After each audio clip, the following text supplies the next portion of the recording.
I can't even talk about it. It must be some kind of existential crisis.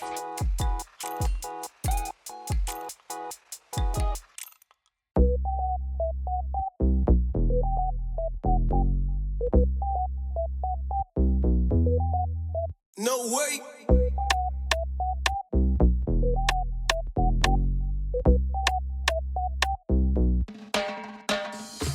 Hey friends, and welcome back to the vlog. I know it has been a hot minute since I've put out a weekly vlog. I have actually attempted to film a weekly vlog every week for the last like 4 weeks, but I hated all of them. They were simultaneously erratic and boring, and I just don't feel like that's a particularly good combination for entertainment purposes.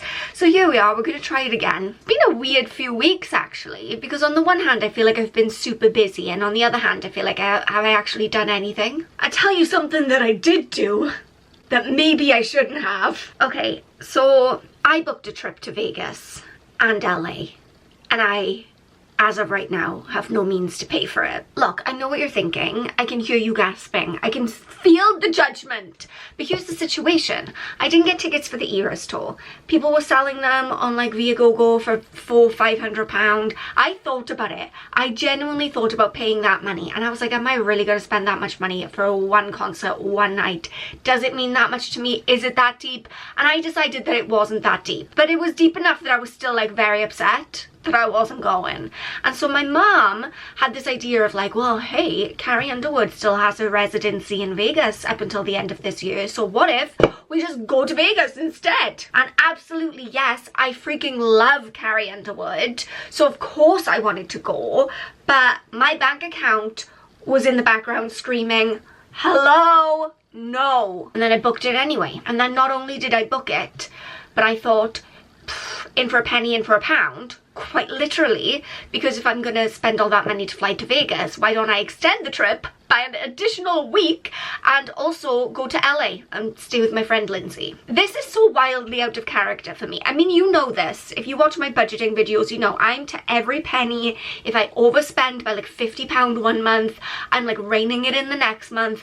I'm like Scrooge McFreaking Duck, and I'm better now than I was in my 20s. In my 20s, I didn't spend anything. I was like Silas Mana counting out the little piles of coins. Like, I am very frugal. I am very budget oriented. So this, it must be some kind of existential crisis. It's very out of character for me to do such a thing. And am I scared? Yes. Am I panicking? Not quite. Because here's the situation. I have decided that I will in fact just side hustle that money. Somehow, some way. I've got digital downloads that I can sell. I've got my online course that I never promote. Maybe if I started talking about that, people would buy it, because I tell you something, it is really freaking good. And I say that from a biased place, obviously. But equally, I've taken a lot of online courses, so I feel like I have a frame of reference to judge mine against, and I feel like it is really, really good. I'm going to utilize my affiliate links a little bit more. I'm going to work on maybe doing some UGC work. I have like 4 months, a little less than 4 months. I have not much time. So that's what's new with me. What's new with you? Have you made any ridiculous choices recently? In other news, I am hosting a charity fundraiser this weekend to raise money for Women's Aid. It is a Taylor Swift themed event, and I'm kind of panicking about that also. Everything is really on track. I have had quite a few people who bought tickets say they're actually not going to be coming, and so I want to try and resell those tickets, because the last thing you want when you are planning any kind of event is for people to just not come. I have this obsessive fear of planning events and people don't come. It really puts me off planning events. I have such anxiety about it. Like, it's been plaguing me for all the months I've been planning this. It's like, what if 20 people didn't show up? It would look empty, would look dead. Then no one's gonna have a good time, and everyone's gonna be like, oh my gosh, this is the worst event I've ever been to. But yeah, I'm just like very uptight right now. Just very stressed about a lot of things, all of which I did to myself. Like, I didn't need to plan a giant charity fundraiser. I didn't need to book a trip to Vegas. I've brought all this on myself and I fully appreciate that, but what is life without a little bit of drama? So yeah, anyway, welcome to the madness. I can't even talk about it. I can't even talk about it.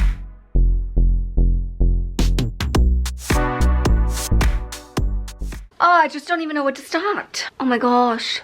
Oh my gosh, look at my face. Well, let's start there, shall we? This morning I woke up with a really attractive skin reaction under my eyes. I've had this exact same thing twice before in the past, and it comes from, and I am properly exposing myself here, not changing out my beauty blender quickly enough. And I know that's so disgusting, and I know the germs and the bacteria, obviously this is my third time with gunky eyes. And it's not like intentional, it's just one of those things where you think, oh, I need to get a new one of these.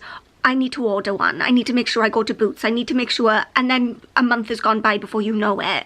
And then you end up waking up with gunky eyes. Not necessarily gunky, they just get really super duper dry and flaky. This, I don't even know what this is. That was not here an hour ago. Anyway, I remembered my prescription from last time I had this thing, and I thought, this is fine, this is easy breezy. I'm just gonna go to Boots, I can get it directly from the pharmacist, and we'll be a-okay. It wasn't an errand I wanted to be running today because the fundraiser is tomorrow and I've got a lot of things that I need to get done. Also, the fundraiser is tomorrow and I currently, if I put makeup on, look like a 97-year-old woman because the skin under my eyes is so dry, all the makeup just sits and it looks disgusting. I have an event that I've been planning for like 4 months and I'm gonna look like that. Where is the justice in this world? So I run to Boots. FYI, I hate my local Boots. I really make a concerted effort to not go there because they're just really bad. They're just really not helpful. The staff, I don't know about all of them, but I've had a lot of experiences with rude staff there. It's not just me, like, this is the talk of the town. Everyone knows it is not a good place to shop. But I persist. I park, I walk into the town centre, I get to Boots. They've closed at like 2 o'clock on a Friday afternoon. The doors are just shut. They've just, I don't know, they've closed. I went over to Superdrug and they were like, we don't even have a pharmacy anymore.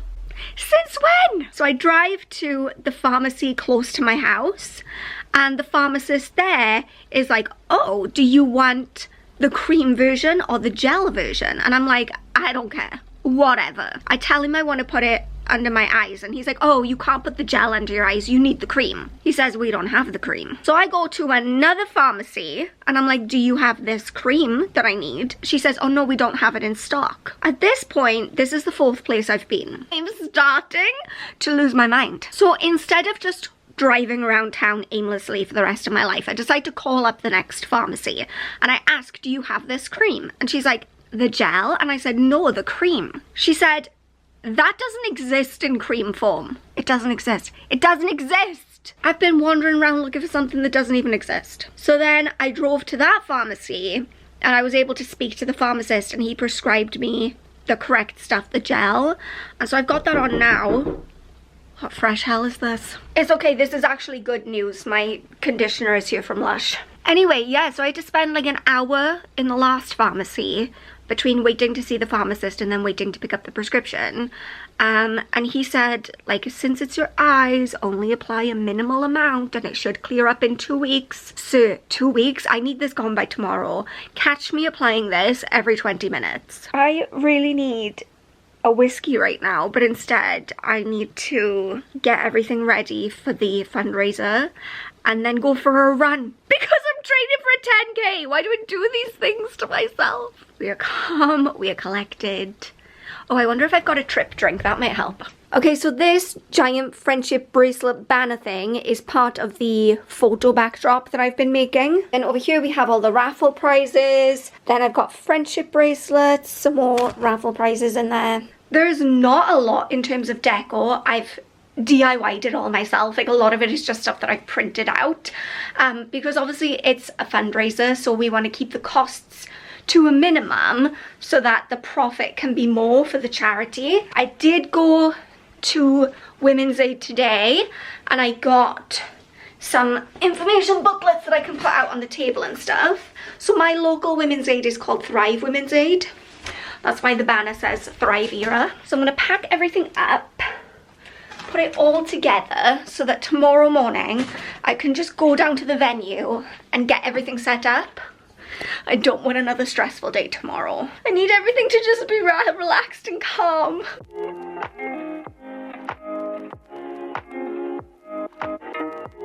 So, last night I went for a run, and according to my 10k training plan, it should have been a 5k run. But I wasn't really sure whether I would be able to run the whole thing without stopping. And I went in with the mindset of, I am so capable of this. Like, I can do this. And I did it. I am so proud of myself because by the time I got to like the last K, I'd switched my route round a bit and I'd run just like in a different, the same area, but I'd switched up my starting location and my ending location because obviously I was running for longer, but also I wanted to be running with the wind for the majority of the run. So it ended up that for like that last K, I was running into the wind and kind of uphill, which is not ideal.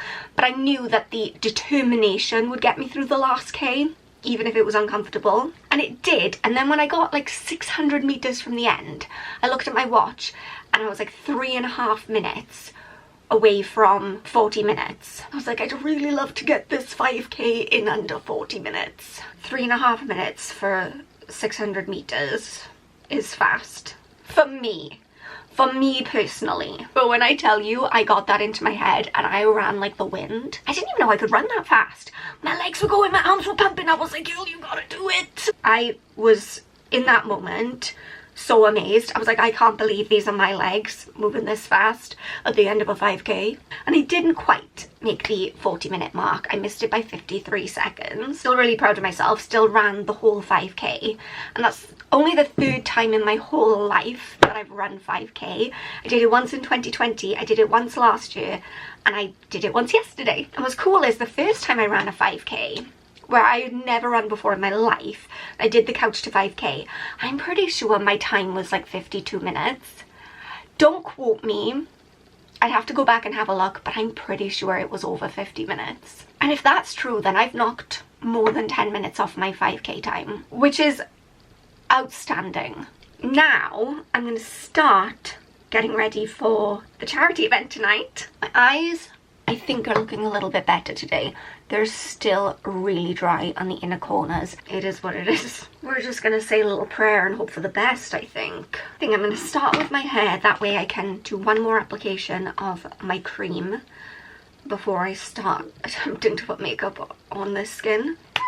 So excited. We're ready. Look, I'm gonna show you. This thing has caused me so much drama and emotional distress in my life, but I think it's looking pretty good to take pictures in front of. All of the little tables are named after different Taylor Swift albums, and we got the little cutouts. It's just adorable. We even have a place to write a message to your smallest man who ever lived, which I will be taking full advantage of. But first I must go and get a glass of wine because it is so needed at this time.